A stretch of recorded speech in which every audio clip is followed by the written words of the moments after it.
오늘 말씀의 제목은 주님은 지금도 교회를 통해 일하십니다 라는 제목을 가지고 우리가 5월 한 달간 나눴던 주님이 나를 교회로 부르셨습니다 시리즈의 마지막을 함께 나누려고 합니다. 우리 성도님들께서는 하나님이 나를 위해 지금도 여전히 일하고 계신다는 사실을 믿고 계십니까? 당연히 그렇습니다. 제가 목요일 날 저희 어머니 퇴임식을 다녀왔습니다. 제 어머니께서 오랫동안 교수로서 제자들을 양성하고 또 학교에 굉장히 헌신을 하셨었는데 드디어 은퇴를 하셨어요. 사실 저는 저희 어머님에게 오래전부터 은퇴를 하라고 권면했었습니다. 왜냐하면 이제 암 때문에 투병 생활을 또 하셨고 건강도 그렇고 일은 너무 잘하지만 또 일 때문에 스트레스를 받는 그 모습들을 보면서 아들로서 좀 걱정이 많이 됐기 때문입니다. 그래서 한편으로는 퇴임식을 보면서 참 감사했습니다. 이제 드디어 우리 어머니가 쉴 수 있겠다. 또 은퇴하고 적적하면은 손자나 손녀 돌보면서 또 시간을 보내면 되겠다 라는 마음에 참 감사한 마음이 들었습니다.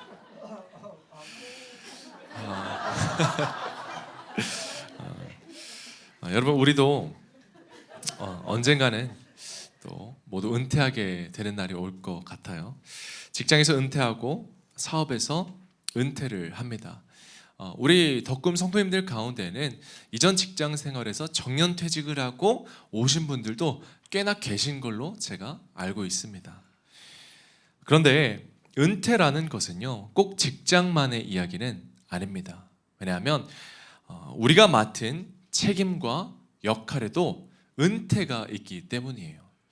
어느 순간 자녀들은 부모의 품을 떠납니다. 그때가 되면 밤새 아이를 돌보고 또 뒤치다꺼리를 하던 엄마와 아빠의 역할은 조금씩 달라지기 시작하죠.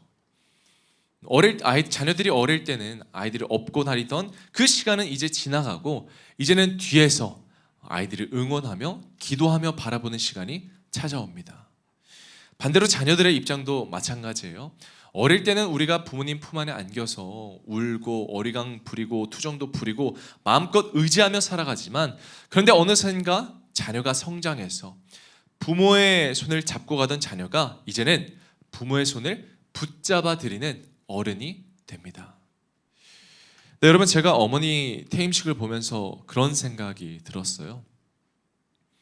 무엇이냐면 사람의 인생에는 은퇴가 있어도 하나님에게는 은퇴가 없다라는 것입니다.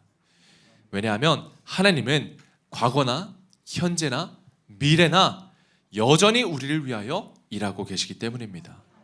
여러분 우리를 향한 하나님의 계획에는 퇴직이 없습니다. 우리를 향한 하나님의 섭리에는 정년이 없고요. 우리를 향한 하나님의 사랑에는 은퇴가 없습니다. 혹시 우리 성도님들 가운데 하나님의 일하심이 느껴지지 않아 답답하고 불안한 시간을 보내고 계신 분이 계시다면 여러분 포기하지 마시고 주님을 끝까지 붙드시기 바랍니다. 왜냐하면 하나님의 시계는 멈추지 않기 때문입니다. 우리가 믿음으로 끝까지 주님만 의지하고 신뢰한다면 결국 우리는 하나님의 일하심을 가장 선명하고 또 분명하게 보게 되고 또 우리 삶 가운데 우리가 경험하게 될 줄 여러분 믿으시기 바랍니다. 오늘 본문을 한번 볼게요. 오늘 본문은 신약 성경에서 최초로 등장한 순교자 스데반 집사의 마지막 설교 장면입니다. 사람은 죽음을 앞두면 중요한 이야기를 하죠. 그런데 스데반은 죽음을 앞둔 마지막 순간에 이스라엘 역사를 관통하는 하나님의 일하심에 대해서 설명을 합니다. 아브라함의 이야기부터 시작해서 요셉의 이야기, 모세의 이야기 그리고 광야 생활의 이야기를 이어나가죠. 알다시피 이스라엘 백성들은 이집트에서 출애굽을 하여 약 40년 동안 광야 생활을 하게 됩니다. 그런데 오늘 본문을 보니까 아주 특별한 표현이 등장을 하는데요. 38절에 뭐라고 기록이 되어 있냐면 이렇게 쓰여 있습니다. 시내 산에서 말하던 그 천사와 우리 조상들과 함께 광야 교회에 있었고, 광야교회라는 표현이 등장해요. 여러분, 왜 스데반은 광야를 교회라고 불렀을까요? 우리가 아는 것처럼 교회는 건물이나 기관이 아닙니다. 교회는 구별된 하나님 나라의 백성입니다. 그래서 스데반은 이스라엘 백성들이 광야에 있음에도 불구하고 그들을 향하여 광야 교회라고 부른 것입니다.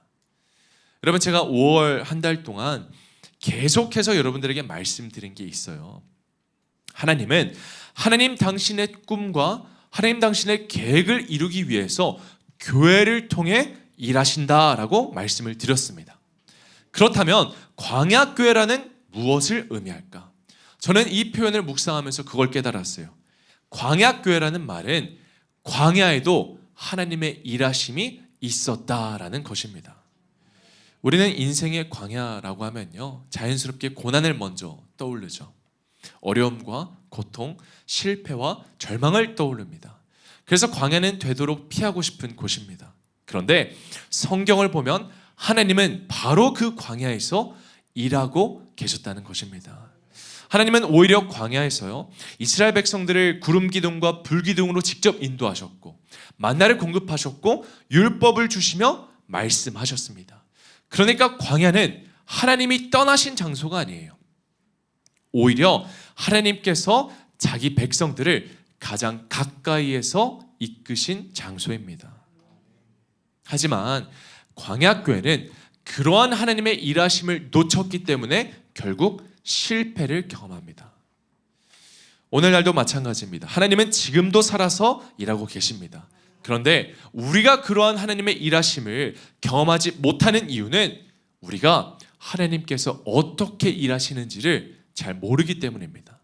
그래서 저는 오늘 이 광야교회 말씀을 통해서 하나님께서 지금도 교회를 통해 어떻게 일하시는지 저는 여러분과 함께 두 가지를 나누려고 합니다. 먼저 그 첫 번째, 여러분, 하나님은 교회를 말씀으로 이끄십니다. 오늘 38절 말씀 우리 다시 한번 같이 읽어볼게요. 시작. 시내산에서 말하던 그 천사와 우리 조상들과 함께 광야 교회에 있었고 또 살아있는 말씀을 받아 우리에게 주던 자가 이 사람이라. 아멘.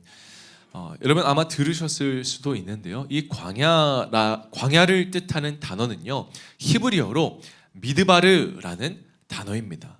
그런데 이 미드바르라는 단어의 어근이 어디서 오냐면 바로 히브리어 다바르, 자막을 보여주세요. 히브리어 다바르, 말씀하다, 말하다 라는 뜻에서 파생이 되었습니다. 그래서 유대인들은요, 이 광야를 단순히 아무것도 없는 황량한 장소로만 생각한 게 아니라 그들은 광야를 하나님께서 말씀하시는 장소로 이해했습니다.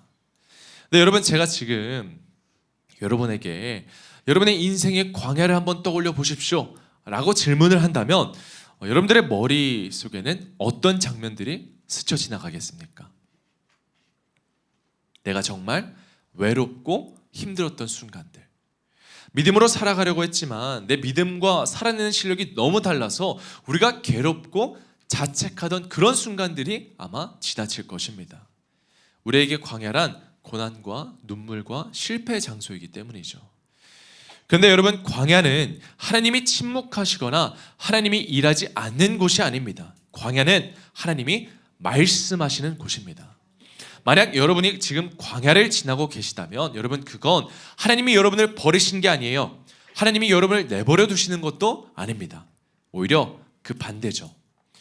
여러분이 광야를 지나고 계시다면 하나님께서는 지금 여러분의 삶을 붙드시고 여러분의 삶을 인도하시기 위해 가장 강력하게 말씀하고 계신 줄 여러분 믿으시기 바랍니다. 근데 본문을 보니까 이 이스라엘 백성들에게 한 가지 문제가 생기죠.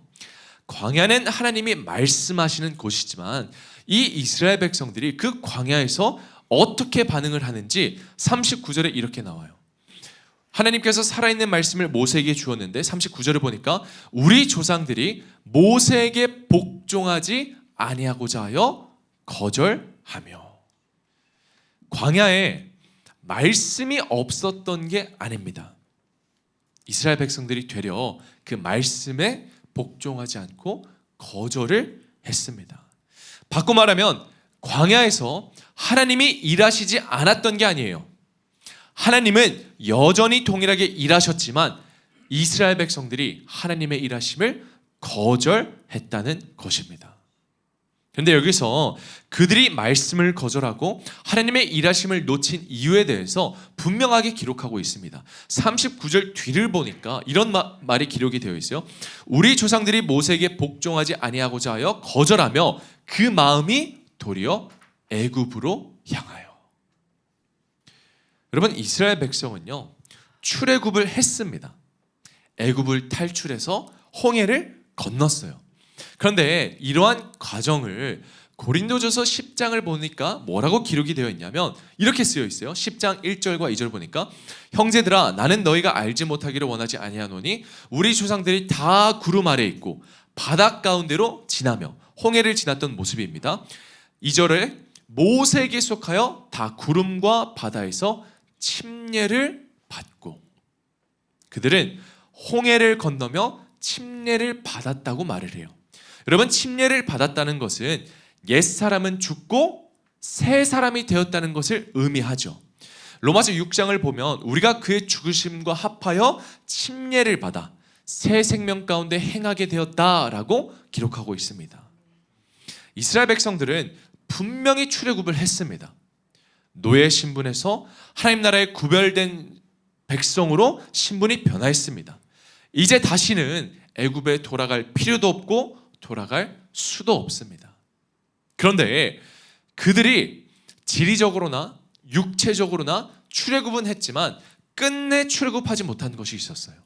그게 뭐냐면 바로 그들의 마음이었습니다.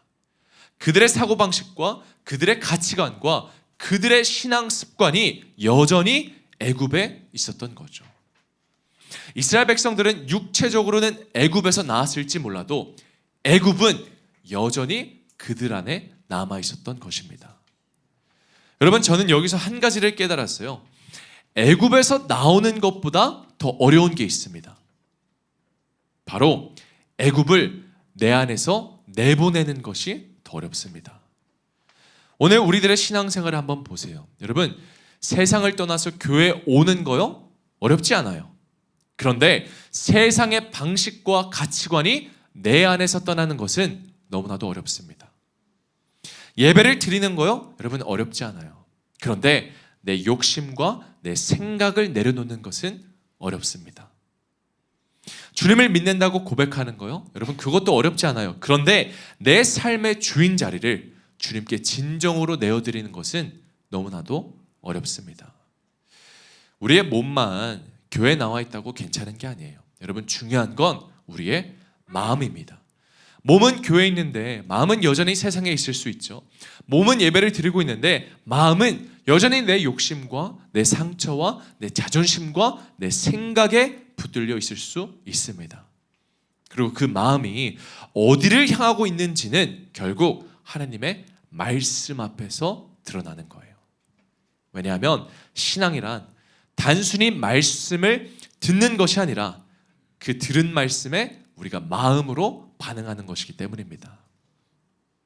우리는 매주 교회에 나와서 설교 말씀을 듣죠. 그리고 때로는 말씀을 들으면서 여러 가지를 깨닫기도 합니다. 하지만 깨닫는 것과 순종하는 것은 전혀 다른 문제예요. 이스라엘 백성들도요, 이 광야 교회는요, 말씀을 듣지 못해서 실패한 게 아니에요. 그들이 실패한 이유는 말씀을 듣고도 그들의 마음이 애굽을 향하고 있었기 때문에 실패한 것이었습니다. 여러분, 혹시 그런 생각해 보신 적 있으세요? 우리는 보통 말씀대로 살지 못한다는 것을 그저 순종하지 못하는 것 정도로만 생각을 합니다. 그러니까 순종을 미루는 걸로 생각을 하죠. 그래서 순종하지 않아도 그렇게 큰일이 난다고 생각하지는 않아요.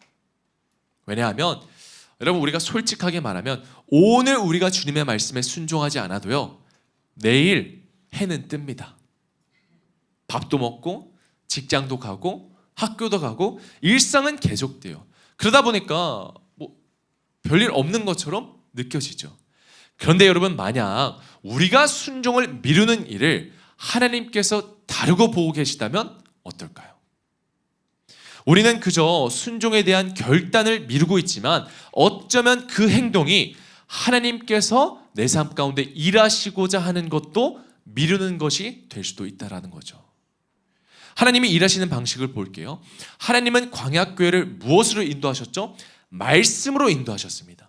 하나님은 말씀으로 하나님 백성을 세워가셨고 말씀으로 그들의 약속의 땅까지 인도하셨습니다. 그렇다면 말씀을 거절한다는 것은 단순히 순종을 거절하는 게 아니에요. 하나님께서 내 삶 가운데 일하시는 방식을 거절하는 것입니다. 우리는 하나님께 내 인생을 변화시켜 달라고 기도합니다. 정말 간절하게 기도를 하죠. 그래서 하나님께서 그 기도에 응답하고자 나를 변화시키려고 말씀하시는데 정작 나는 주님께 나중에 하겠다고 말을 합니다. 우리는 우리 인생의 길을 알려달라고 하죠. 답을 알려달라고 기도하죠. 그래서 하나님은 말씀으로 인도하시려고 하는데 정작 하나님이 말씀하실 때 나는 준비가 안 됐다고 말을 합니다. 여러분, 이게 어떤 모습이죠? 우리가 입술로는 하나님의 일하심을 원한다고 말하면서도 하나님이 일하시는 방식은 거절할 때가 너무나도 많다라는 거죠. 우리 인생은요, 하나님이 일하시지 않는 게 아니라 내가 하나님의 일하심을 받아들이지 않을 때가 참 많습니다. 그래서 여러분, 순종을 미룬다는 것은 생각보다 작은 일이 아니에요. 만약 우리가 계속해서 순종을 미루다 보면 우리는 결국 하나님의 일하심을 놓칠 수밖에 없게 됩니다. 실제로 광야교회가 그랬죠. 42절을 우리가 같이 한번 읽어볼게요. 시작. 하나님이 외면하사 그들은 그 하늘의 군대 섬기는 일에 버려두셨으니. 여기까지. 참 무서운 말씀이에요. 하나님이 외면했다라는 말은, 그런데 하나님이 그들을 떠나셨다라는 말은 아니에요. 하나님이 그들을 강제로 벌하셨다라는 말도 아닙니다. 이게 무엇을 의미하냐면 하나님은 일하시고자 했지만 이스라엘 백성들은 하나님의 말씀을 거절하고 하나님의 일하심을 거절하자 하나님께서 그들을 원하는 대로 살도록 내버려 두었다라는 의미입니다.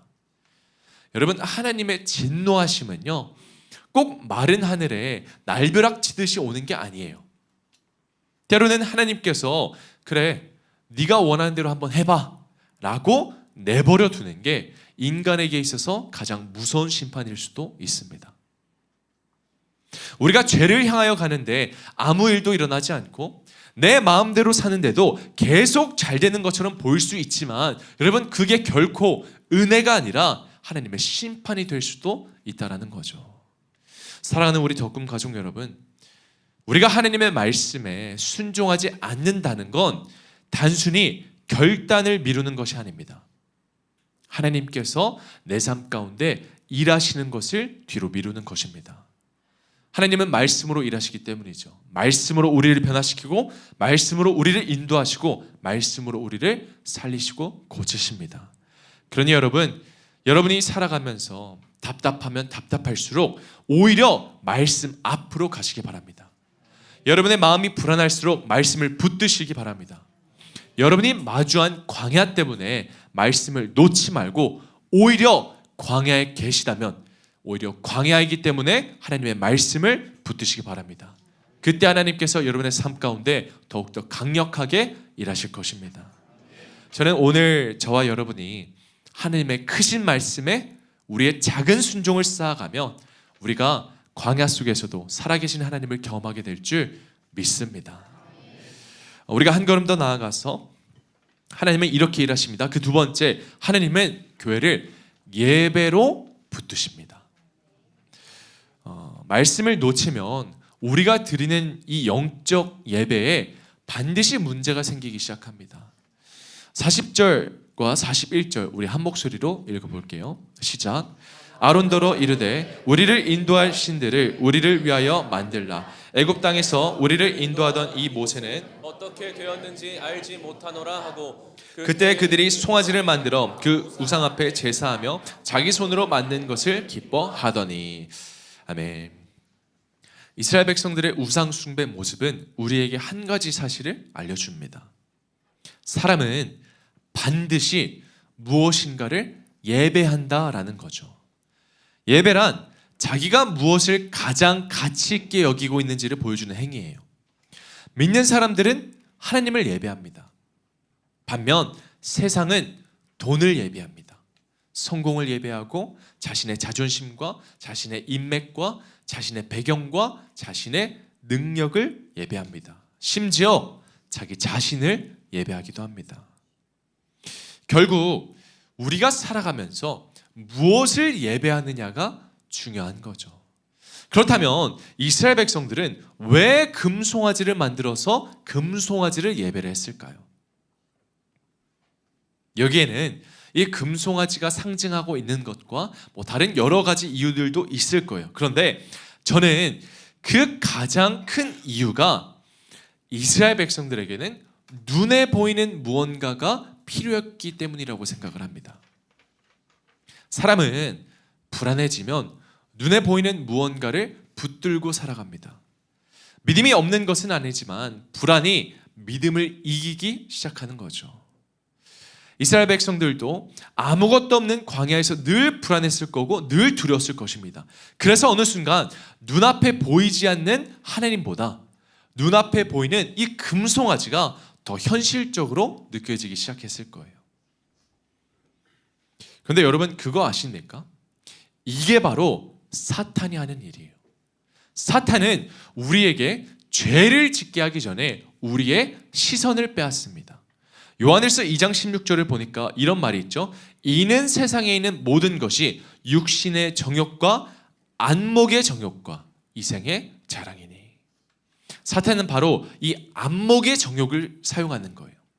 하나님보다 내 현실을 크게 보게 만들고 하나님의 약속보다 내 문제를 크게 보게 만듭니다. 하나님이 베풀어 주신 이 크신 은혜보다 내가 가진 결핍이 크게 보이게 만드는 거죠.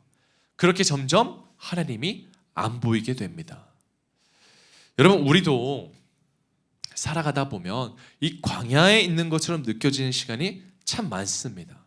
아무것도 보이지 않을 때 자녀의 문제가 있고 건강의 문제가 있고 사람과의 관계 때문에 미래가 보이지 않고 열심히 살아도 우리 현실이 바뀌지 않을 때가 있습니다. 근데 그때 우리가 가장 먼저 붙드는 게 뭐죠? 우리 눈에 보이는 거를 붙듭니다. 말 안 듣는 자식들이 보이고 병원 검사 결과가 보이고 또 경제적인 문제 때문에 내 통장 잔고가 먼저 보이기 시작하죠. 근데 그 순간 우리는 조심해야 합니다. 왜냐하면 하나님보다 그런 것들이 더 크게 보이기 시작하면 여러분 그게 바로 내 인생의 금송아지가 되기 때문입니다. 우리가 겪게 되는 이 광야를 쉽게 지나지 못하는 것은 우리가 현실을 보기 때문만은 아니에요. 현실을 보는 것 자체는 문제가 되지 않아요. 사람의 눈에 당연히 현실은 들어와야 합니다. 그런데 우리가 현실만 본다면 그게 바로 문제가 되는 거죠. 왜냐하면 믿음이란 현실을 부정하는 것이 아니라 현실보다 크신 하나님을 붙드는 것이기 때문입니다. 여러분 신약 성경을 보면요, 예수님도 광야를 지납니다. 그 광야에서 시험을 받게 되죠. 그런데 사탄이 이 광야에서 예수님을 무엇으로 유혹하냐면 전부 다 눈에 보이는 것들로 유혹을 합니다. 사탄이 광야에 있는 예수님을 찾아가 어떻게 말하냐면 당장 너 눈앞에 보이는 저 돌을 떡으로 바꾸라고 얘기를 해요. 그러니까 눈앞에 보이는 걸 얘기를 한 거죠. 그리고 또 예수님을 높은 곳으로 데려가서 세상을 보여주면서 그 모든 권세와 영광을 주겠다고 유혹을 합니다. 그리고 마지막에 이런 말을 하죠. 마태복음 4장 8절을 보니까 마귀가 또 그를 데리고 지극히 높은 산으로 가서 천하만국과 그 영광을 보여 이르되 만일 내게 엎드려 경배하면 이 모든 것을 내게 주리라. 여러분 사탄이 예수님의 시선을 빼앗으면서 원했던 것은 단 하나였습니다. 바로 예배였어요. 왜냐하면 사탄도 사람이 무엇을 예배하느냐가 그 사람의 인생을 결정한다는 것을 알고 있었기 때문이에요. 사탄은 오늘날도 가장 먼저 우리의 예배를 건드립니다. 교회를 못 가게 만드는 것만 예배를 무너뜨리는 게 아니에요. 사탄은 눈에 보이는 것들로 보이지 않는 하나님을 향한 우리의 예배를 빼앗으려고 합니다. 그런데 사탄이 눈에 보이는 것들로 예수님을 유혹하자 예수님이 뭐라고 말씀하시냐면 마태복음 4장 10절을 보니까 이에 예수께서 말씀하시되 사탄아 물러가라 기록되었으되 주 너의 하나님께 경배하고 다만 그를 섬기라 하였느니라. 여러분, 예수님은요 하나님께 경배함을 통하여 광야의 시험을 이겨냈습니다. 이게 너무나도 중요해요. 예수님은 눈에 보이는 것들이 아니라 보이지 않는 하나님을 예배하기로 선택하셨습니다. 우리는 여기서 알게 되는 거죠. 결국 눈에 보이는 것들을 이기는 방법은 예배밖에 없다라는 거예요. 왜냐하면 예배는 그 어떤 상황에서도 하나님이 여전히 나의 주인이심을 인정하는 것이고 내 현실보다 하나님의 크심을 고백하는 시간이기 때문입니다. 그래서 여러분, 예배는 단지 주일에 드리는 한 시간의 행위가 아닙니다. 예배는 우리의 삶의 방식입니다. 로마서 12장 1절에 이렇게 말하죠. 그러므로 형제들아 내가 하나님의 모든 자비하심으로 너희를 권하노니 너희 몸을 하나님이 기뻐하시는 거룩한 산제물로 드리라. 이는 너희가 드릴 영적 예배니라.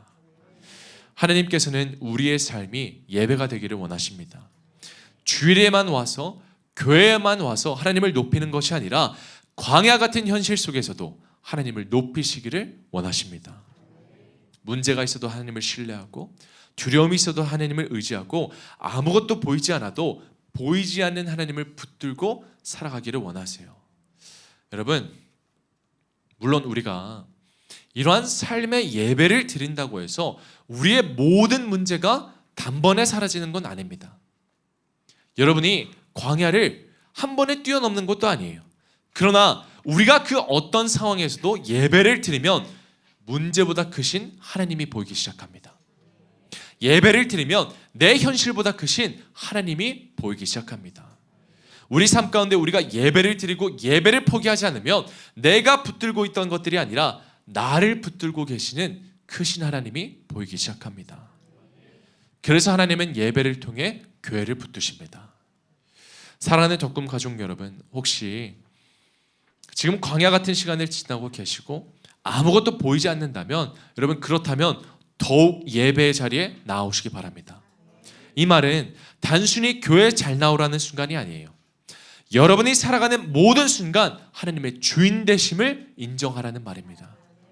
하나님밖에 없음을 고백하고 하나님이 나의 공급자 되심을 믿으시기 바랍니다. 광야는 하나님이 우리를 버리신 장소가 아닙니다. 오히려 하나님께서 우리를 가장 가까이 만나주는 장소입니다. 광야는 고난의 시간이 아니에요. 광야는 하나님을 붙드는 믿음을 배우는 시간입니다. 만약 지금 여러분의 인생에 아무것도 보이지 않는다면 여러분 오히려 감사하십시오. 그때야말로 하나님만 선명하게 볼 수 있는 시간입니다. 지금 여러분이 아무것도 의지할 것도 없고 붙잡을 것이 없다면 여러분 감사하십시오. 오히려 하나님만 붙잡을 수 있는 시간입니다. 그러니 여러분이 가진 어떤 결핍과 상처와 부족함 혹은 성공과 돈과 명예와 같은 이 금송아지에 속지 마시고 오직 하나님만 예배하시기를 바랍니다. 그때 하나님께서 여러분의 광야를 지나게 하시고 예배를 통해 여러분의 인생을 붙드실 줄 여러분 믿으시기 바랍니다. 말씀을 맺겠습니다. 제가 서두에서 말씀드린 것처럼 하나님의 일하심에는 은퇴란 없습니다. 성경은 이렇게 말하죠. 이사야서 40장 28절 너는 알지 못하였느냐 듣지 못하였느냐 영원하신 하나님 여호와 땅끝까지 창조하신 이는 피곤하지 않으시며 곤비하지 않으시며 명철이 한이 없으시며. 아멘. 사랑하는 우리 덕금 가족 여러분, 여러분의 인생에 광야가 있다고 해서 하나님이 멈추신 것은 아닙니다. 답답함과 막힘이 있다고 해서 하나님이 쉬고 계신 것은 아닙니다. 여러분의 눈에 당장 아무것도 보이지 않는다고 해서 하나님이 포기하신 것도 아닙니다. 하나님은 여전히 여러분의 인생을 붙들고 계시고 여러분의 인생을 이끌어가고 계십니다. 왜냐하면 주님은 우리를 하나님의 꿈인 교회로 부르셨기 때문이에요. 그러니 여러분, 교회를 통해 이루어 가실 하나님의 섭리를 신뢰하며 그 어떤 상황 속에서도 나와 함께 하시는 주님을 믿고 기다리시기 바랍니다. 우리를 교회되게 하시고 교회를 위해 일하시는 하나님께서 여러분의 삶을 가장 아름답게 축복하실 것입니다. 근데 오늘 나눈 두 가지를 기억하세요. 하나님은 교회를 말씀으로 이끄십니다. 그리고 하나님은 교회를 예배로 붙드십니다. 우리가 살아가는 순간 동안 이 말씀과 예배를 붙들며 살아갈 때 결국 하나님의 일하심을 경험하게 될 줄 믿습니다. 우리 시간 이 믿음을 가지고 우리 이 찬양 우리 같이 고백할게요.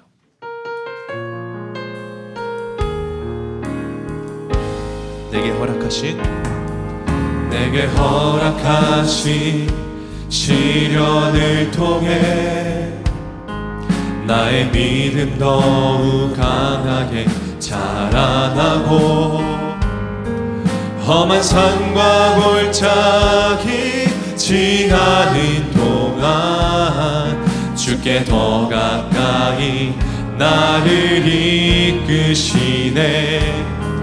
내가 겪는 시험이 어렵고 힘겨워도 내 주님보다 크지 않네.